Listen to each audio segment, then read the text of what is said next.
കേരളത്തിലെ ജനങ്ങൾക്കും വിശ്വാസികളായ ആളുകൾക്കും ഉത്കണ്ഠയുണ്ട്, പ്രതിപക്ഷത്തിന് ഉത്കണ്ഠയുണ്ട്.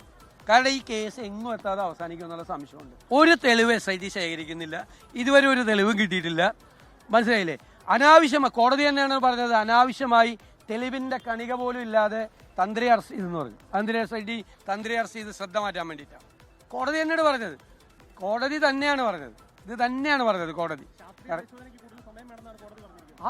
അത് കോടതിയുടെ. പക്ഷേ ഒരു പ്രിലിമിനറി ആയിട്ടുള്ള ചാർജ് ഷീറ്റ് പോലും കൊടുക്കാതെ മുഴുവൻ ആളുകളും പുറത്തിറങ്ങി. ഇനി വല്ല തെളിവുണ്ടെങ്കിൽ അവർ നശിപ്പിക്കുകയും ചെയ്യും.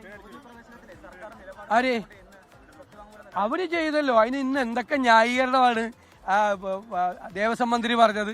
ദേവസ്വം മന്ത്രി പ്രതിപക്ഷത്തെയാണ് ആക്രമിക്കുന്നത്. പ്രതിപക്ഷം വല്ല തെറ്റും ചെയ്ത ശബരിമല സ്ത്രീ പ്രവേശനവുമായി ബന്ധപ്പെട്ട് ഞങ്ങളുടെ നിലപാടിലേക്ക് ഗവൺമെന്റ് തിരിച്ചു വന്നിരിക്കുകയാണ്. അതിന് പ്രതിപക്ഷം ഭയങ്കര കുഴപ്പമാണെന്ന് പറയാണ്. കോടതിയിലൊക്കെ തോറ്റുപോയെന്ന് കോടതി പറഞ്ഞിട്ടുണ്ട്. ഇദ്ദേഹം ദേവസ്വം മന്ത്രിയായിരിക്കുന്ന കാലത്താണ് രണ്ടാമത് അവിടെ വലിയ കളവ് നടത്താൻ ശ്രമിച്ചതെന്നാണ് കോടതി പറഞ്ഞിരിക്കുന്നത്. അദ്ദേഹത്തിനെതിരായിട്ടാണ് കോടതി പരാമർശം.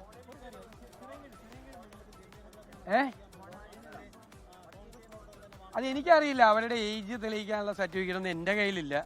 അത് അവർ പ്രൂവ് ചെയ്തിട്ട് അവർക്ക് ഏജ് ഉണ്ടോ ഇല്ലയെന്ന്. പക്ഷേ ഇതൊക്കെ മന്ത്രിമാരൊക്കെ പോകുമ്പോൾ ഒന്ന് അന്വേഷിച്ചിട്ട് പോകണത് നല്ലതാണ് അവർക്ക്.